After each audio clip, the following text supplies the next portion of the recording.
And today we are going to look at how the tourism industry in Tanzania and Zanzibar is adapting and developing solutions to the effects of climate change and changing tourist demand in partnership with the University of Zanzibar and the UNDP. Dr. Abubakar Liwani, who is a senior lecturer at the Department of Computer Science and IT at the State University of Zanzibar. He holds a CSc in Computing Science and an MSc in Computer Science from the University of Dar es Salaam, Tanzania. So we are going to look at how students are driving innovations, how the tourism industry in Zanzibar is adapting to climate change and evolving tourism demand. A partnership with the University of Zanzibar, WestX Lab, and UNDP. Kindly settle down, guys, so that we can give Dr. Abubakar a chance to take us through that. And then we'll see how that goes. I'm just giving them a chance. How?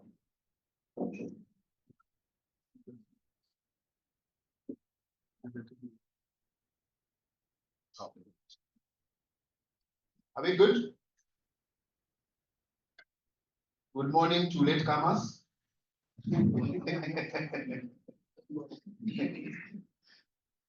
Welcome this morning. Karibuni sana. Let's settle down so that we can start together, all of us. I don't want anyone to be left behind. That's why we are waiting for you past a few minutes of the starting time for the program for today.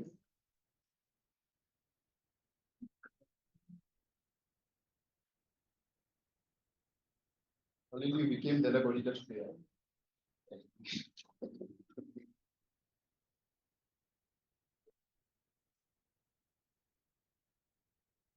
All right, so Dr. Abu is here for us. Thank you very much. Okay. Yeah.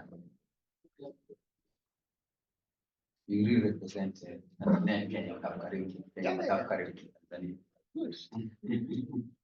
Okay, especially my name is Abubakar Diwan, working as a senior lecturer for computer science and IT. You may surprise computer scientists talk about the environment and everything.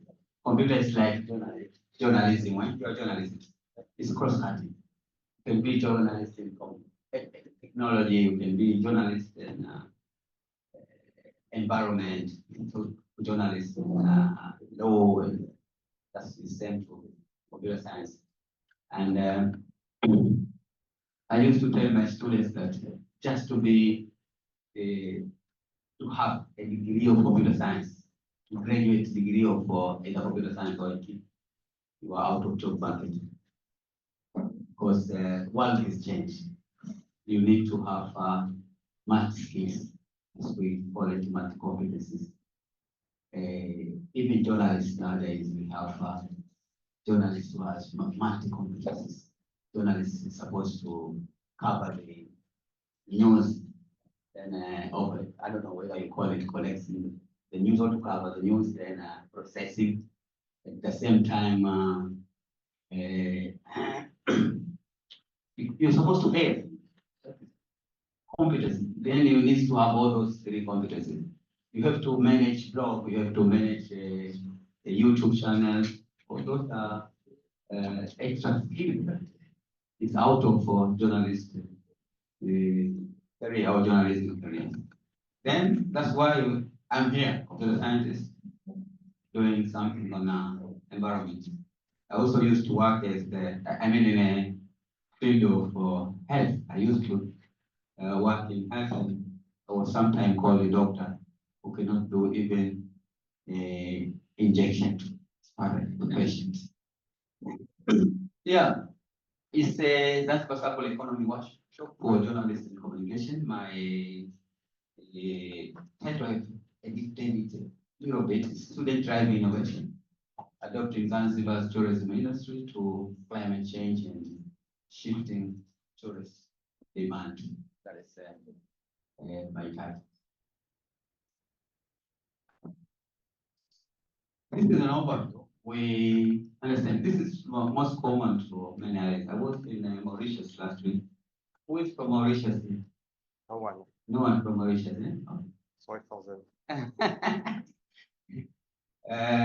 Cane was the main source of income for the LGBT, but things have changed now as tourism. It's the top of source of the GDP. The same to Zanzibaris. We used to have a globe. You understand globes, eh? That was our main source of GDP. But now it's collapsed. I think it's the second or third, but now to the tourism is 29.5%. And we have several interventions we expect to be higher than 29.5.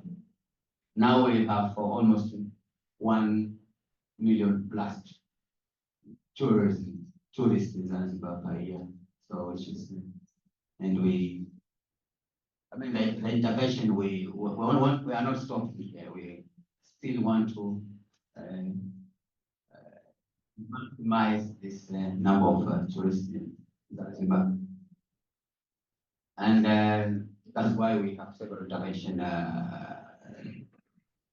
renting islands and so on. And we understand the impact of climate change to this business, business, climate change. There are some things which either intermingle with each other or not. Climate change and tourism experience. Because what every tourist wants to see is the best experience in any destination, but we also have climate change challenge. So this, we as academia with students are also, now everything is, we need to have to be innovative in order to take in that challenge, climate change challenges for us in order to maximize the number of tourists in our country. So we academia in collaboration with our development partners. Here mainly UNDP, they built us an innovation center, we call it West Lab. We started, mainly it was on the issue of how to solve the problem of solid waste in Zanzibar and other things. So let's move to, and these are, we understand that these are impact of climate change in any islands. It's sea level rise. This is very challenging, and it's not only Zanzibar, Maldives, and I think it's more worse. You understand? Flooding, coastal flooding, coral and coral reef destructions, also increased frequency and extreme weather event disruption. Plastic, I want to say that I was in Mauritius. I was on my way from reunions where I met a cyclone there. So all those things are the impact or the effect of extreme within our seas. We are in the same Indian Ocean, but I think we are lucky that we know of all those cyclones that I overcome when I was in reunion. It was a frightening experience to me, but also it's an experience. So to have all that is good. Then what is the tourist demand? It's freely travel when they move from one place to another to see the culture and community-based experience in the destination. Also, taking a good travel experience when they move from one place to another. We have a guest from America. They visited university. Well, one of the things they say, okay, we spent more time in the airport just filling those forms and so on. So why are you thinking of some innovation that I may fill this form while I'm in New York or wherever, so that once when I be in an airport, simply I scan my things from my mobile and then so all those. It's a message for what tourists want to experience when they visited any destination. So we categorize three roles of academic especially students. First of things is the students themselves to make them to be agent change. I mean, students themselves to be able to solve all those challenges that with climate change challenges or other challenges in order to smoothen the experience of tourists, also the decision makers. Also collaboration with the universities and organization. That's why we have universities through Wessex Lab, we enter several collaboration with different partners. But here, UNDP has been the driving seat on how we try to uplift skills and other capacity within our institution. But also, real world learning implies the emerging skills like AI, IoT, and other emerging technologies in solving societal problems so that things maybe become smooth to different actors. So this is Wessex Lab. I want to say something on this Wessex Lab, especially in this efforts in eyeing the impact of climate change. And when it comes to sea level rise and flooding, tourism, innovation facilities, the State University of Zanzibar, funded by UNDP, also within the hub, we established Zanzibar First Innovation Hub we started with Wessex, solid waste management, but we extend to other fields, IoT, environment, education, and so on. Data. So the hub within the 2 years, we trained almost 400 plus students in pass into our facilities. And the facilities not only serve students, but also the surrounding community. So we also support especially solid waste management groups who converted waste into something else like bricks and other things like utensils and some decoration. We also support them. Developing several tech solutions, more than 80, but we'll try to mention few here because of time, and also we try to present those solutions that skew towards climate change and other environmental issues. So we also focus on mainly on emerging technologies like artificial intelligence, IoT, bioinformatics, innovation, and also circular economy. So those are the missions. The main mission is to help the government and communities to be able to have a conducive environment for tourism and other sectors like the economy. So these are some of student-led innovation. We developed a hiking group.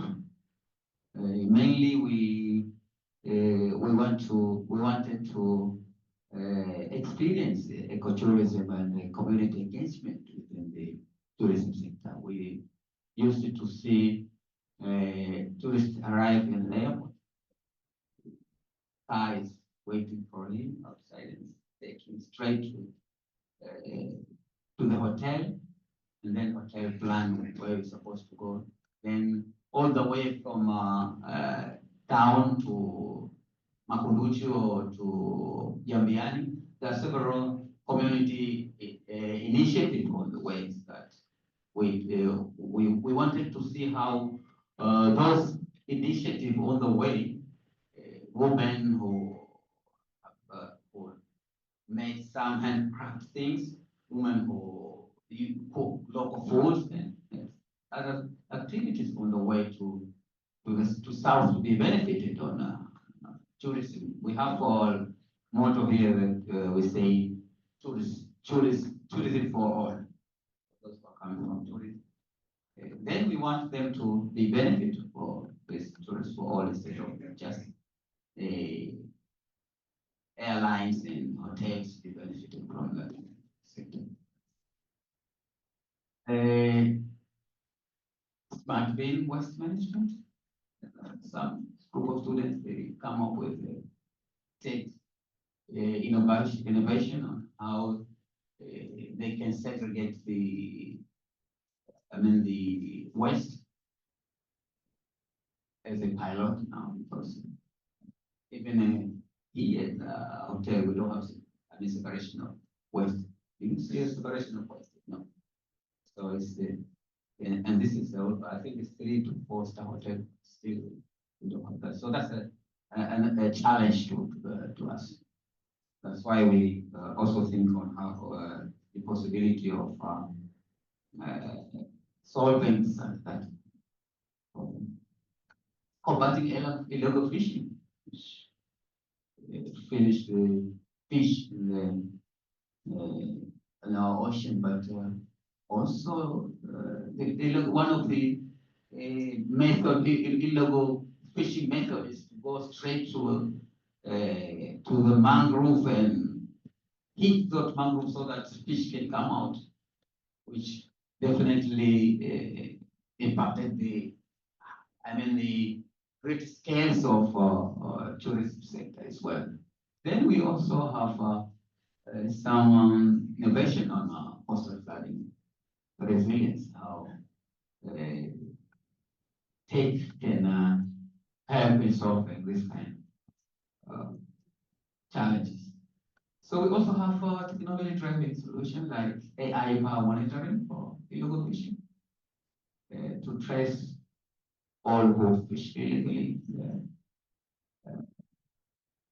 protected areas and so on. Also geoinformatics for flood resilience, and also some supply economic innovation, like student-led recycling and upcycling initiative to manage waste. So yeah, we have a partnership with different partners, but as I said before, UNCTAD is in the front seat, driving seat. It also supports West East Lab initiative through funding, mentorship, and global network. Before, now we are moving this university. We also have, in meantime, we have training on marine spatial planning because currently Zanzibar doesn't have, we didn't plan our coastal area. So we are in the effort to plan. This is very important because we want to resolve some, though we don't have critical conflicts between communities, fishermen, women who plant the seaweed and so on. I think if it is told before, we would, as Jennifer said, you didn't manage to approach the fewer communities who practice the seaweeds in the coast, but they complain sometimes that they, I don't know, they design those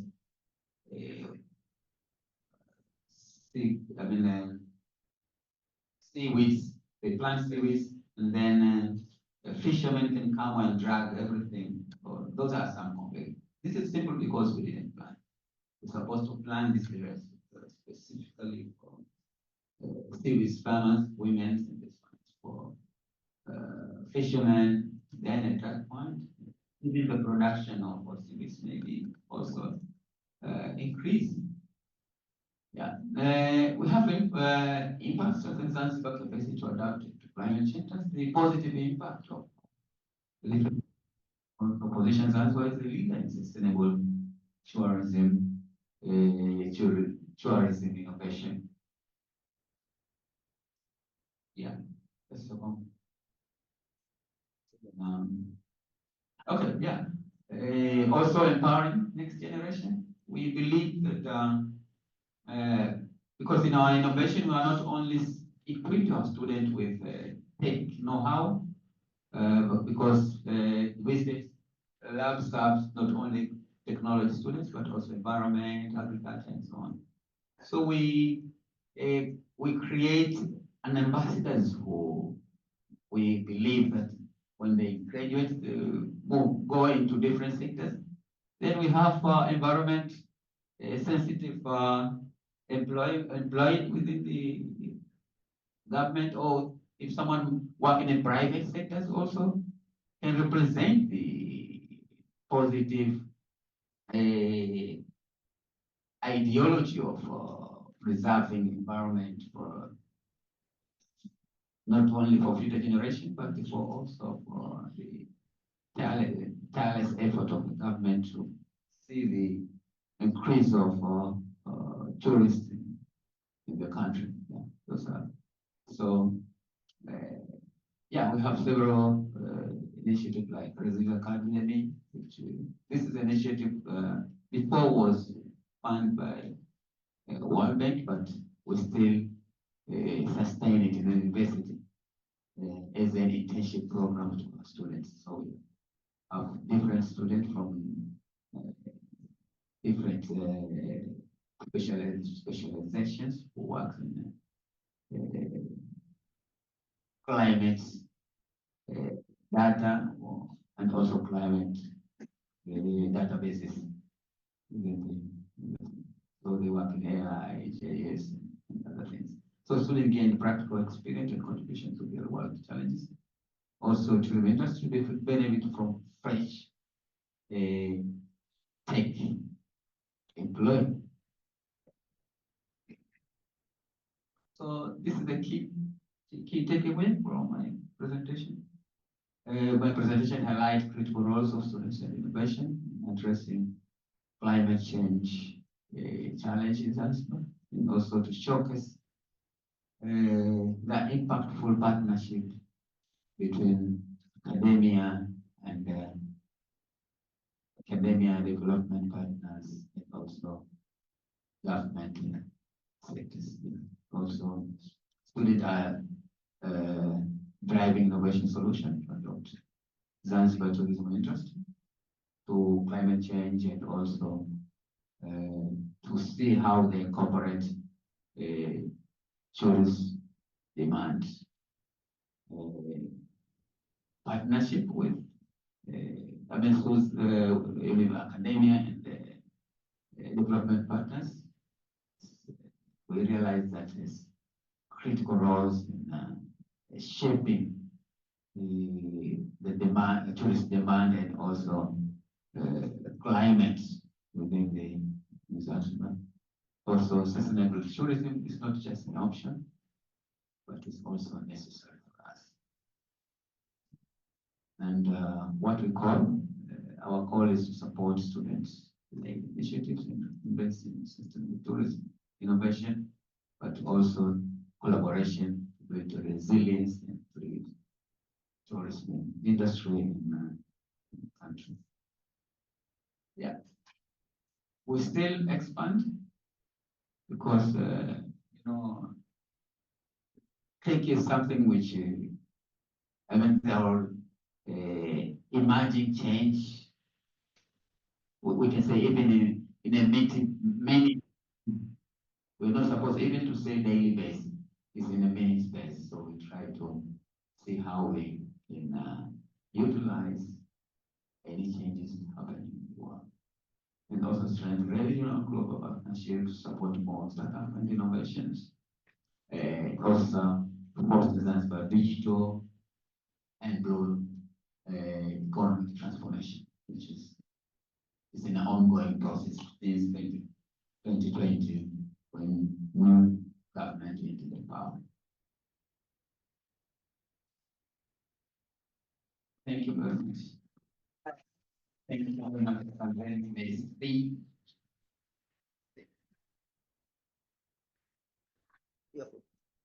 So we open this for questions. Daktari? Yeah. I think it's supposed to be a question also. Discussion. So who was? I'm happy that you take the group, see the how the answer since they have. We can take all the question at the end. Huh? After the presentation. Okay, let's give the who can already give a chance. We'll take only 2 questions and then we go to the next presentation. It was the first one and then the second one, and then just note your questions down. We'll just take 2 questions and then you're still with us, yes? Yeah. So you mentioned some of the innovations that have been by the students. My question is, how is the Zanzibar government supporting these innovations? We'll take the second one. Answer them both. Thank you. Please, can you maybe give us more explanation on what the West X Lab, what it does?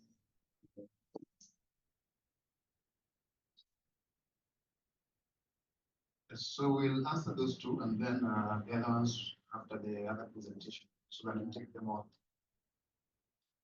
Thank you very much for the good question. Nice question. Good, nice question. How Zanzibar government supports this innovation? You know, we are also government. We as I'm from the State University of Zanzibar, and our council is Mr. President. So one of the role of university, my university, is to support government agencies in implementing their things. And the current move of the government priority is blue economy, which is tourism is part of that economy. So we work together with different section of the government. Even the first initiative of WestEx, we were SUSA, Minister of Blue Economy. We have Cube Innovation Centers here.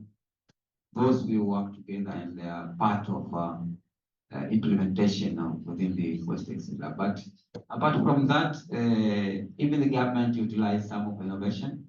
We have one innovation to developed by students, and now it's been taken by the Fisheries Commission. I think the commission is not taken.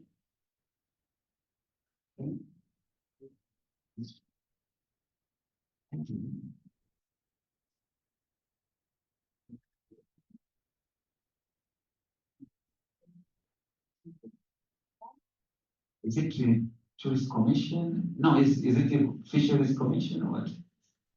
Fisheries Company. Government has a fisheries company, yeah, like that. It's they implement, they employ IoT in developing a small fish, what do you call it? I don't know what's the English name of the guy, just small fish. Saladin. Sardine, they call it sardine. Okay, now how to dry that? Because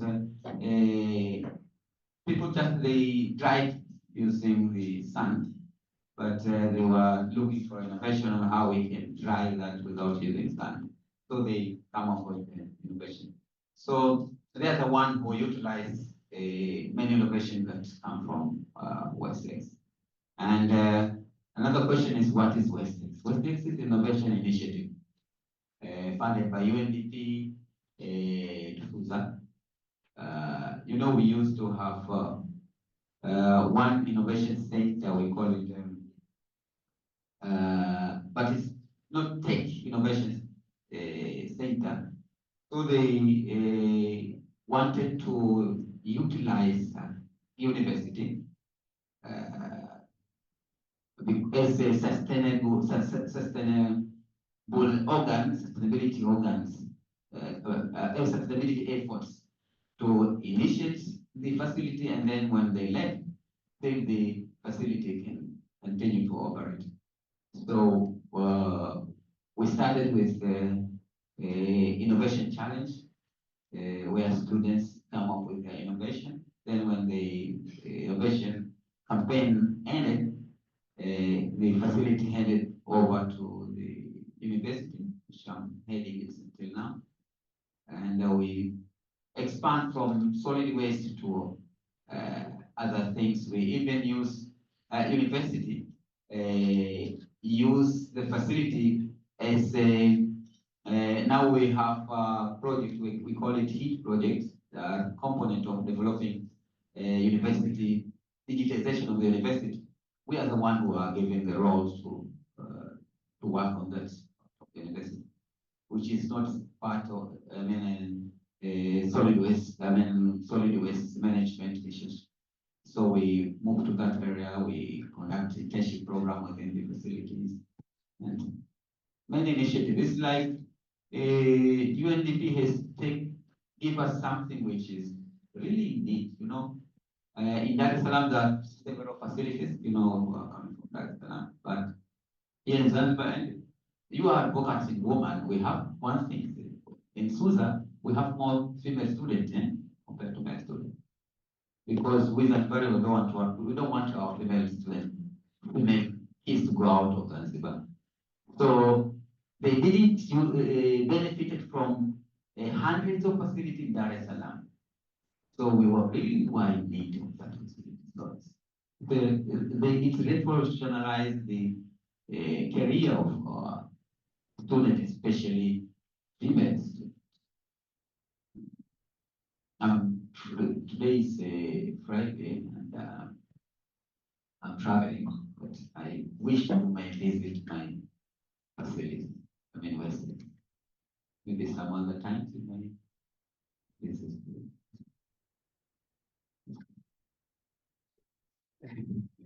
Not far from here, about 15 kilometers. Yeah, 15 kilometers. Let's appreciate Dr. Abu again. And I'm sure Dr. Abu will have a few minutes for us at the end of the presentation, just in case any other. Morning, everybody. Morning. Mr. Ilyas. My name is Ilyas Rajan Nasser. I'm coming from the Zanzibar Commission for Tourism as head of management division. I've been asked to present the topic as you see, how the tourism industry in Tanzania and Zanzibar adapting and developing solutions to the effect of climate change and changing tourist demand.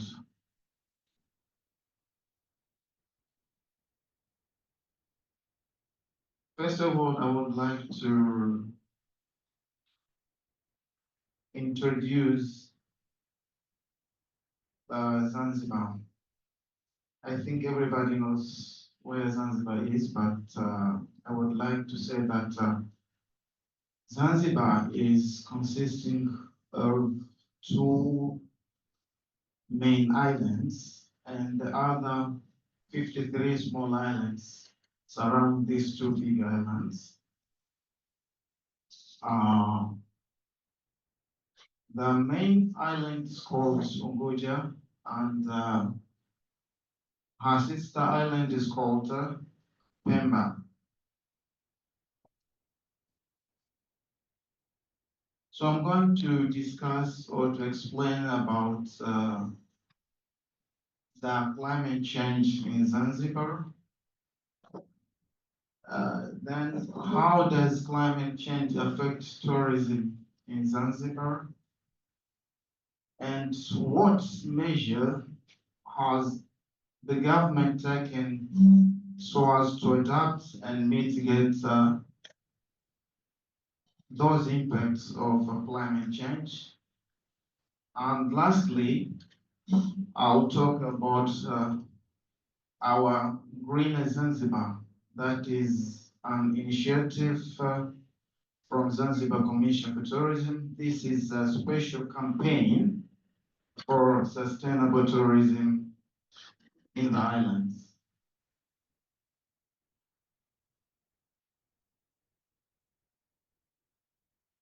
So I think everybody knows when we are talking about climate change. So climate change simply is a change which caused some challenge and problems to the survival of mankind and sustainable development. It poses a serious risk to poverty reduction, efforts and threats to undo decades of development efforts. I think we understand that climate change is really disaster in global. So we, as human beings, are supposed to take some initiatives and some measures to make sure that we reduce or we eradicate this major challenge from climate change. As we know that climate change causes several impacts, such as floods, frequent and prolonged droughts, reduced water supply, decline in crop yields, increased vendor-borne diseases such as malaria and dengue fever, and also rising the sea level leading to the displacement of people and the destructive of both terrestrial and marine ecosystem. As you see those photos down there, so that is the impact or effects of climate change. Before, you see, there was a land, but because of the climate change, the water coming to the land, so the land was over eroded by the sea. And this caused to reduce the land surface from the islands. And also for seaweed farmers, as you see in the photo there, some seaweed farmers, because of this climate change, they got problems during their activities.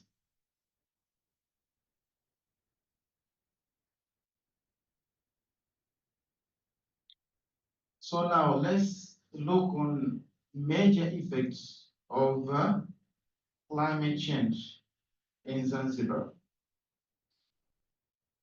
Mainly are two, but there are so many, but here I will explain two. The first one is interaction of salt water leading to erosion and low-lying agricultural lands, making lands that was suited for agriculture activity to be unproductive, and contamination of drinking water, especially the wells that have become salty. As you know that salty water comes direct to the land surface. So it's inside, I mean the underneath of the water is passed through and goes direct to the drainage system of fresh water. and then they mix together. So instead of getting pure fresh water, you get mixed water. This example in Zanzibar takes place in north of Unguja, the place called Nungwi. If you go to Nungwi, you can experience this situation. Not only Nungwi, but also Kiwengwa on the northeast of Unguja Islands. And as you see, some photos here depict that this climate change causes problem to many places, like in irrigation, farming, also in the sea as well, because even the sea surface and the temperature is changing because of this climate change. Secondly, it increases sea surface temperature, particularly for shallow water, which led to the bleaching of Zanzibar coral reef and caused a decline in production of seaweeds, a major source of livelihood for most women living in the coastal area of Zanzibar. So the reduction in productivity in seaweeds farming made these women vulnerable.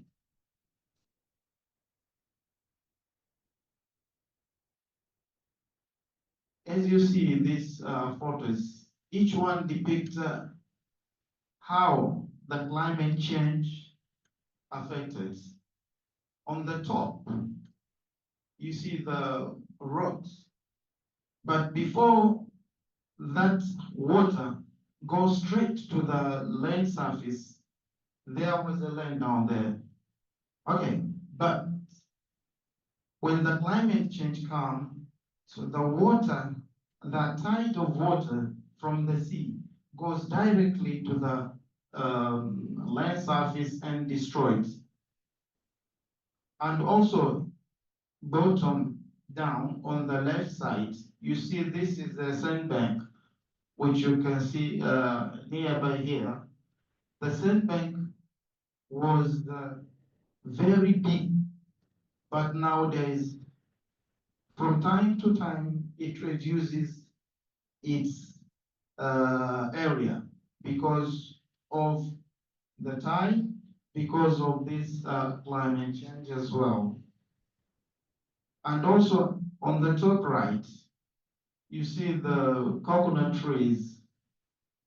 But before, there was some green grasses or small bushes on there. But now you see there's only sandy beach. And this is caused by climate change. And on the bottom right as well, you see far right there, you see some of the local dhows. So there is there was a land, but because of the climate change, it eroded the land and makes some effects to the land surface. So now let's go to look on how does climate change affect tourism. As we know that tourism in Zanzibar is the first sector which generates more foreign currencies when we compare with other sectors.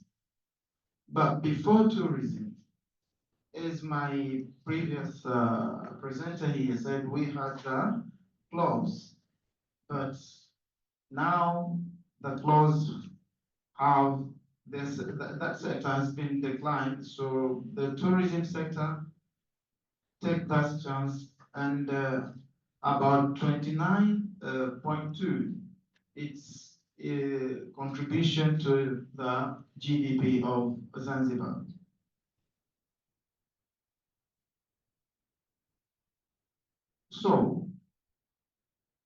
Zanzibar economy depends on the weather and the climate. As you know that tourists, they like many things, including sandy beach, to go to have marine activities like snorkeling, diving, and other activities. But according to impact of climate change, it reduces some tourist attractions value because tourists like to go to a place where they can enjoy themselves. But once, for example, they want to go to diving, but because of the climate change and the use human activities destroy some coral reefs. Okay, so the tourists can dive, but they can't see the nature of this coral reef because of climate change destroyed the nature and also the human activities as well.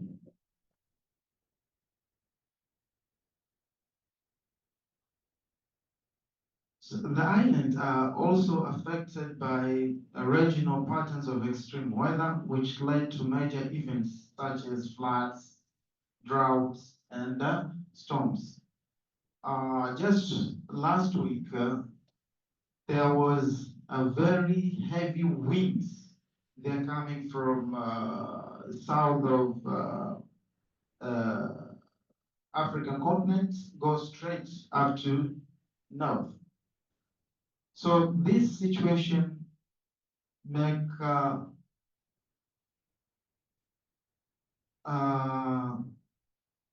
climate change destroy some plans of the tourists to come to some destinations. And also the Zanzibarian ecosystem strongly depend on the marine and coastal environment. As you see on the left top there, you see some delegates. They went to visit a place where mangrove has been destroyed because of the climate change. And even in those photos, you see some destruction.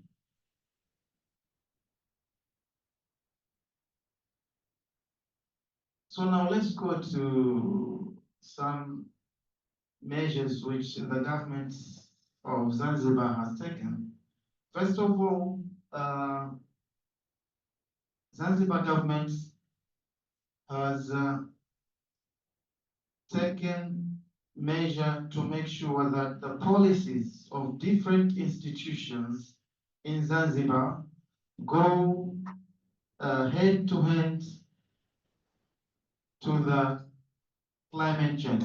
It means that we have now to change the policies of Department of Land, Department of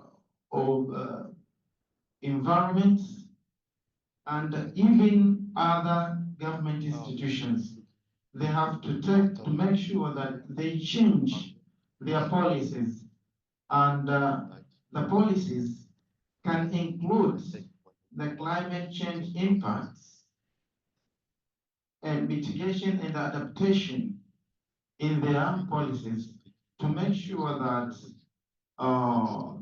government institutions change and adapt the previous policies which didn't include climate change and its impacts, so as everyone can participate to make sure that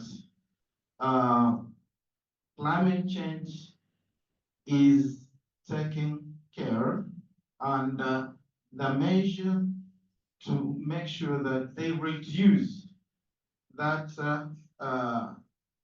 effects can be achieved.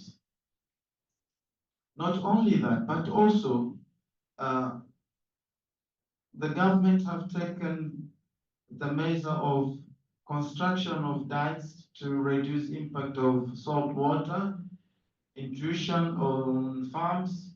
For example, in Tumbe West in Pemba, they have just constructed these dikes, and also they have taken another measure for construction of sea walls to reduce coastal erosions. For example, at Kilimani here in nearby Stone Town, when you go there, you can see those construction of seawalls to make sure that the climate change can be reduced. And also mangrove plantation to reduce erosion and minimize storms effects. For example, Ukela in Pemba, you see on the left, you see the women. These are the village group which engaged in planting mangrove trees on the coastal area to make sure that they reduce and plant this mangrove. As we know that mangroves has got many benefits to the coastal area and the ecosystem in general. Not only that, but also you see some students, they are planting also mangroves. This was at some primary schools. There were some officials from the environmental department.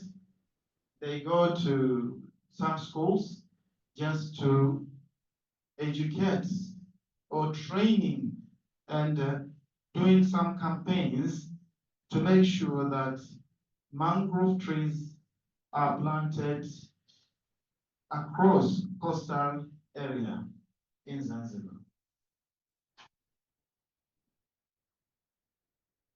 So now let's go to the greener Zanzibar. What is greener Zanzibar?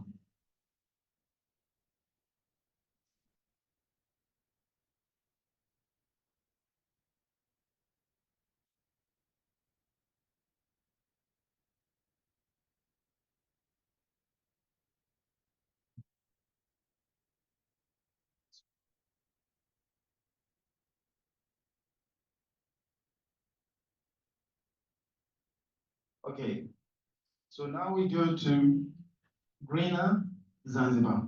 As I said earlier, that greener Zanzibar, this is an initiative of Zanzibar Commission for Tourism campaign. This campaign is initiated by Zanzibar Commission for Tourism by cooperating with other national and international institutions to make sure that we have sustainable tourism in Zanzibar.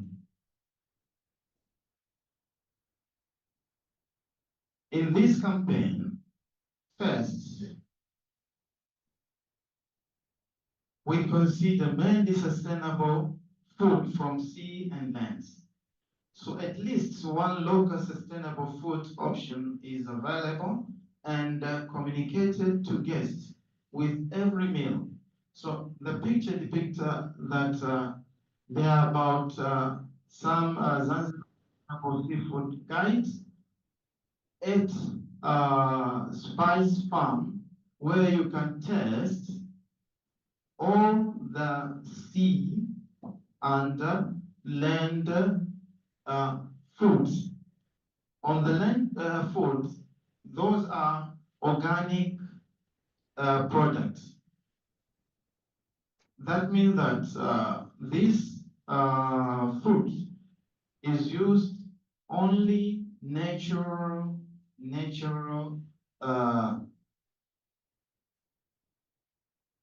let's say, I don't know how to say it, natural, Yeah, natural. plantation, I can say, yes, natural plantation. We don't use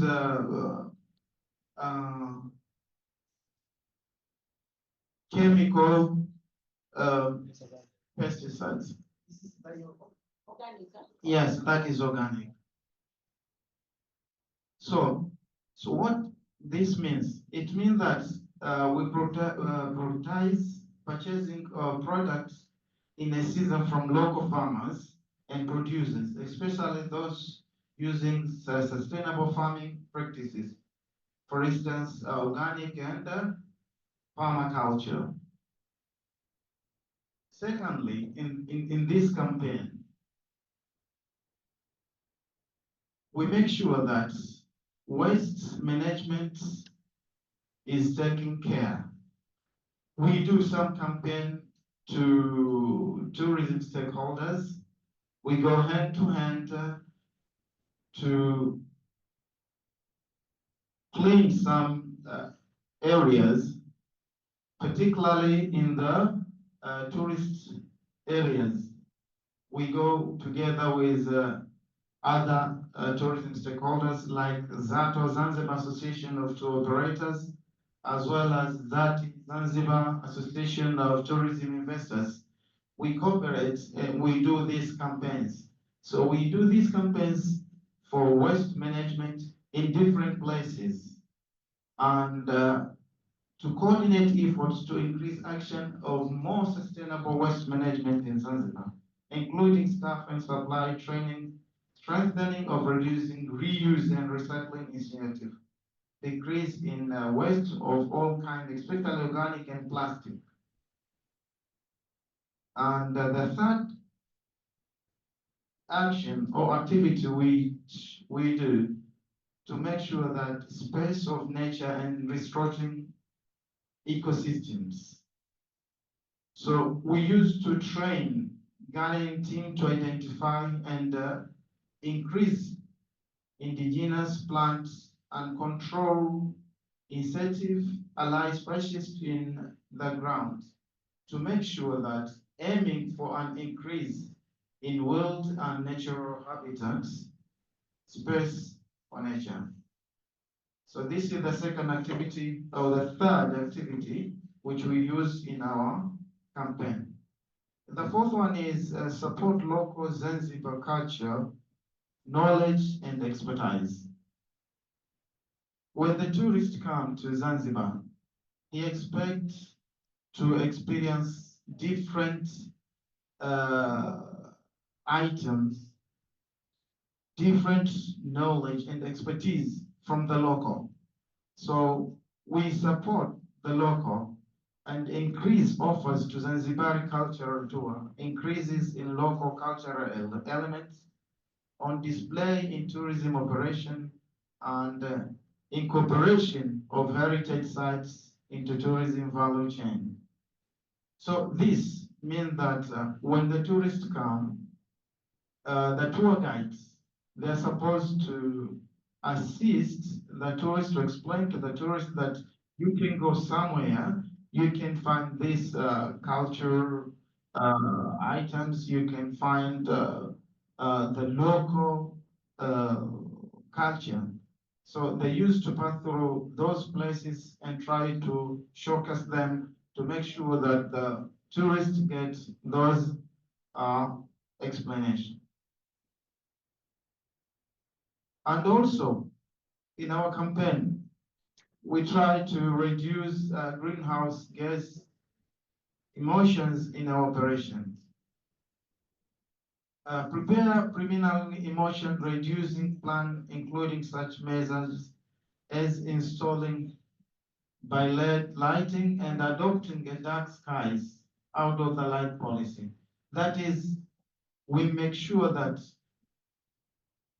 those greenhouse gases we try to reduce. So this picture here comes from the Chumbe Islands. Chumbe Islands is an eco hotel. And really everything in Chumbe, you go, you can see they use nature. There's no, there is water, but when you go to the toilet, you can just use some water and some peppers. And also, they make sure that they use natural items for doing the activities in their daily activities.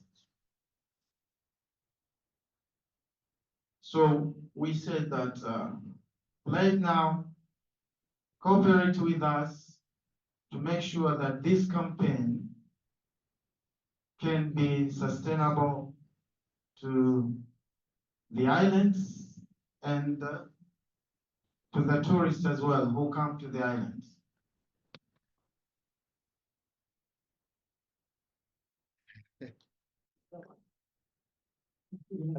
Yeah, Okay.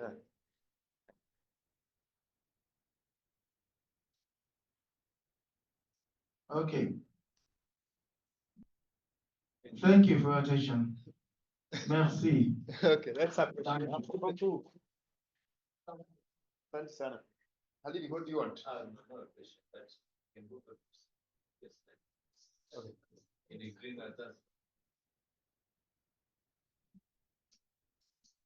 Which one do you want? Yeah. Huh? Oh, you want to take a picture of that? Yeah. Oh, okay. All right. It's a question time for both our morning presenters, speakers, and it's good because they are having real examples for us, and there are things to interact with now if you want to talk about exactly what is happening. So anyone who got a question for both gentlemen who presented and spoke this morning to us, you are free to do that. We will take like what, like 4 or so questions, and then we'll give them a chance to answer them. Morning. So say, ask who you are, where you come from, and your question to who. Your media too. Yeah, that's well. Good morning. My name is Pauline Ungaji from Kenya. Morning. My questions goes to Mr. Abubakar, Dr. Abubakar, sorry.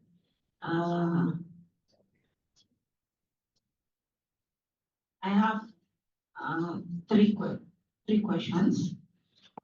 You've spoken about innovations that help enhance tourism. I'd like to hear about some of the innovations you are talking about.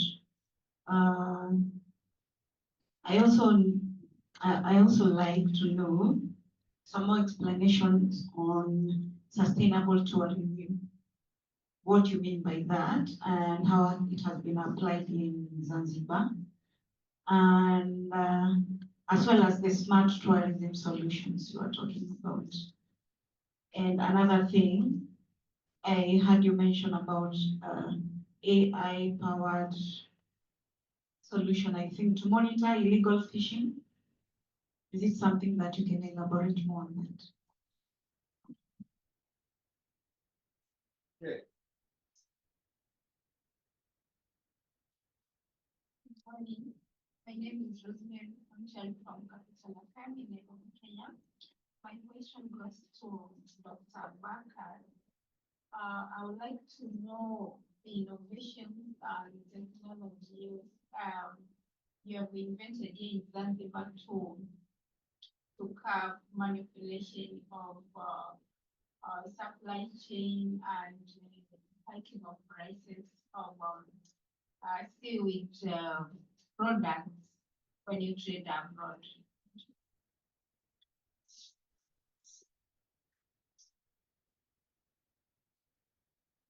You had a question?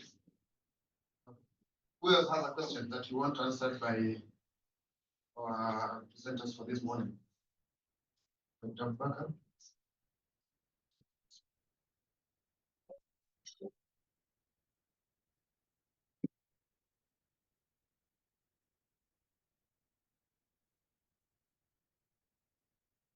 Thank you very much.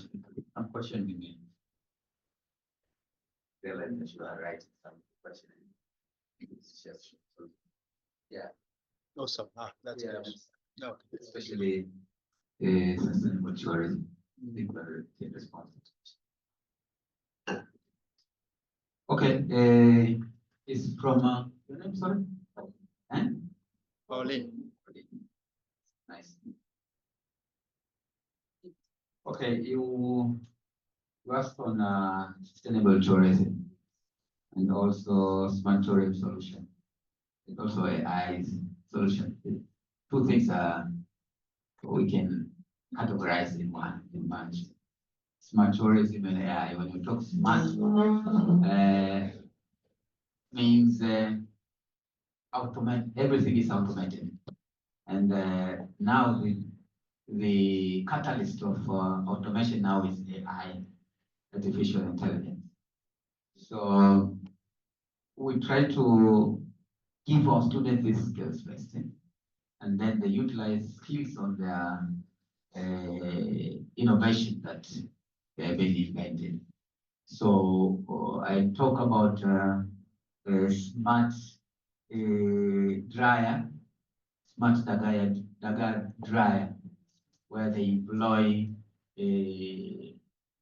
IoT side, Internet of Things, would regulate the temperature and so on within the, that's exactly the example of innovation that mimic both the smart and AI. And supply chain, you know, we had a conversation with UNICEF and UNCTAD to we want to conduct a session between the practitioners of some innovation, hard innovations like those who make products out of seaweed, for example, and so on. And also they can sit with our students to explain their challenges. Then when they explain what they're facing, our students can come up with innovations. So that's one of the challenges, the issue of marketing, I think. Even myself now, I made one lotion, one is seaweed, but I don't know where to get it, for example. Then there are a group of women who who produce that, but they don't know where I am. So supply chain, I think, is very important. And I think it's something that we need to take in. Also, for them to be visible, I think it's something that's also supposed to talk about that. I think it's time for me to say from tourism to discuss about this.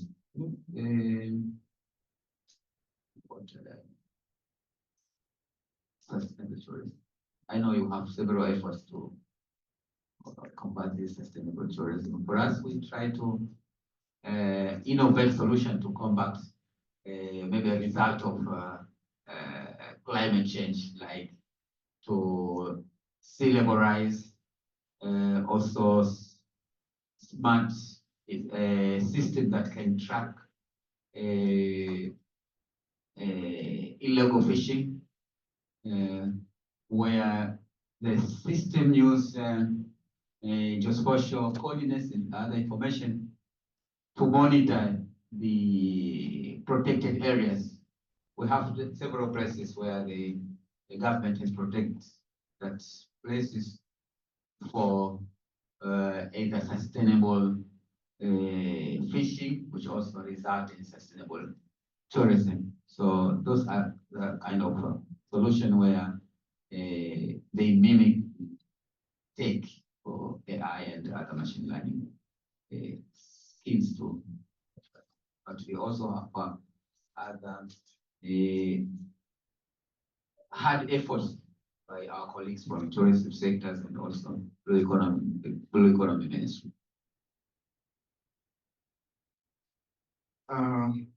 Thank you, Ms. Oganyi from Kenya, for your good question concerning the sustainable tourism in Zanzibar. And you want to know how Zanzibar practice sustainable tourism. Actually, we have many measures taken to make sure that tourism in Zanzibar can be sustained. First of all, we are on our way to change policy and laws and regulation. So this, we want to enforce tourism stakeholders to abide by the laws and regulation, particularly in MPAs, that is marine protected areas. In Zanzibar, we have about 5 major MPAs.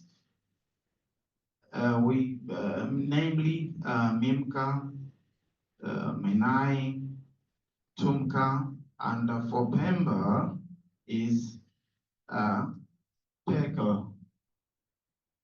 And these MPAs need to be protected. So how can we protect? First, we make sure that we put laws and regulation. So this law and regulation will assist those protected area to be as it is, to be in nature, because you know that human activity normally destroy the nature. And we have the influx of tourists who likes to go to those MPA for snorkeling, diving. I'll give you one example of Nemba Island. Nemba Island now is a protected area, and the place has been divided to make sure that those tourists who go there, they go to some places where is allowed, enjoy themselves, see the coral reefs, diving, snorkeling, doing each and everything in particular places, not all of the places. Sometimes we used to close those places for some while, and then we are going to open for fishermen as well as tourists to go and to enjoy those places. That is one. Second, the government has introduced the policy of making sure that all tourism establishments are engaged in ecotourism to make sure that the sustainable of tourism is going for the generation which we have right now and for the future generation as well. But not only that, also we use education to students to make sure that the future generation know how sustainable tourism is and how to protect the nature of the island. Not only that, but also to practice. As I told earlier that we have a good example of Nemba and Chumbe Island. These places practice ecotourism, and if you go there, you can see vividly how sustainable the nature is. So these are some measures which the government take to make sure that sustainable tourism is in place in Zanzibar. Thank you. I would like you very much. So I would like two quick question. Last for one, huh? areas, for instance. One question is, do we have like tourism sites that completely destroyed, maybe from like we can say this is the impact of climate change? Because for instance, I give you an example from Mount Kilimanjaro. There are 10 years previously, there used to be ski tourism in the mountain, but now we can no longer practice that due to glacier melt. So do we have like sites like those in Zanzibar? You can say maybe this is coastal erosion, no tourism can no longer come here, or whatever, destruction of vegetation and so on. But another thing is in the term of the issue of saltwater intrusion, you mentioned about mixing fresh water with salt water through underground. So I would like to have more insight on that, because from what I know, saltwater intrusion mostly caused by the system expansion of water, then water increasing go to coastal areas underground. Can you give an insight more on the underground?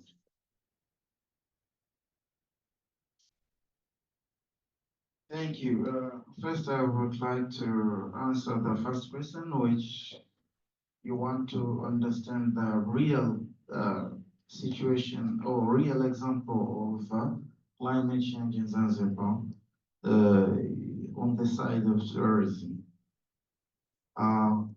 Actually, we have the real example in Zanzibar, like when you go to Jambiani or Paje, you can see the soil erosion by the seawater. Some small hotels, they are no longer there in Paje and Jambiani. I have some picture here for Jambiani.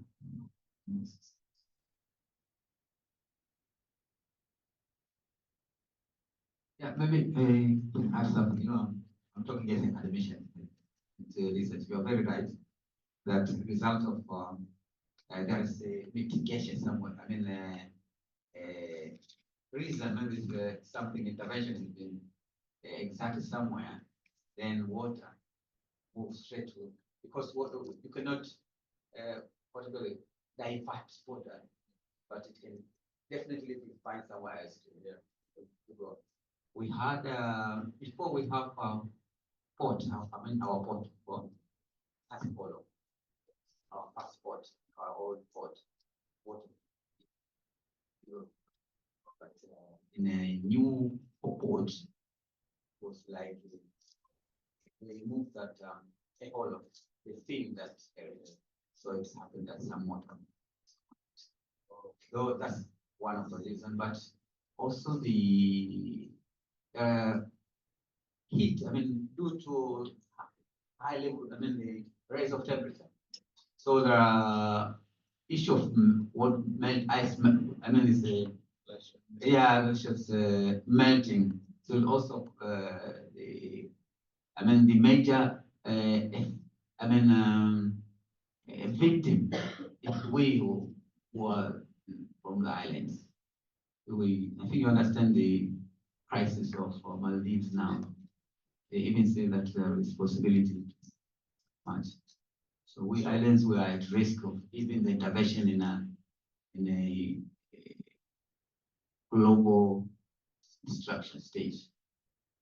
So in the first place, what you mean is that try the resilience in climate, but then you're causing problems on other level. Yes, you're very right. That is my adaptation. Yeah. Okay. Yeah, of course we islands are at high risk compared to mainland part of this continent. So these are some examples of climate change. You see on the top left, that was guest house, but the large stones in Jambiani. Yeah, so in Nungwe as well, we have such example. And also, as you see, the eroded beach in Jambiani on the top right. And there's also trees falling along the beach in Jambiani as well. But earlier, there was some trees, grasses, but because of this sea erosion, causes those impacts. And as well as on this side, as you see, the coconut tree has already come down because of these erosions. So, and also on the side of Nemba Island, as I told you, Nemba Island on the northeast, there were some bungalows just 25 years ago, but nowadays there's no longer those bungalows because of the sea erosion. So we have many examples in Zanzibar concerning this issue. Thank you. Follow-up question on mangrove restoration. How do you ensure that the mangrove planting now they can support that they can grow in those areas? Because from already I have in the western, for instance, so we plant mangroves and then when we go back after 4 months, we go to see that the mangrove are really dying, they're not growing. And then we come to realize that the species, there are different species that maybe they are not supported to those areas. Now, some mango species can grow in the ocean water, some in the shore. As you go, there's a different species, different areas. So how do you ensure that there is sustainability in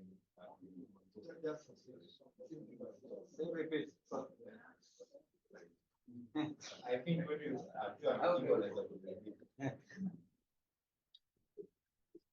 Okay, so he was asking about this mangrove tree which were planted on the coastal area.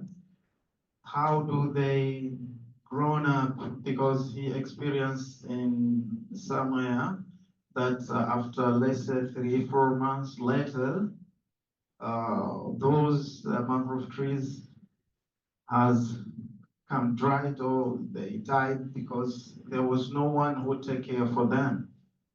But on our side, I showed you in one slide that there is a village, a women village group. They are the one who take care those mangrove trees which were planted. These groups were supported by the government through the Blue Economy Ministry. You see, so we make sure that these trees are growing up, and from time to time they used to pass through where they have been planted, those mangrove trees, to make sure that they are still there. That is how we do in those villages. Thank you. Okay, we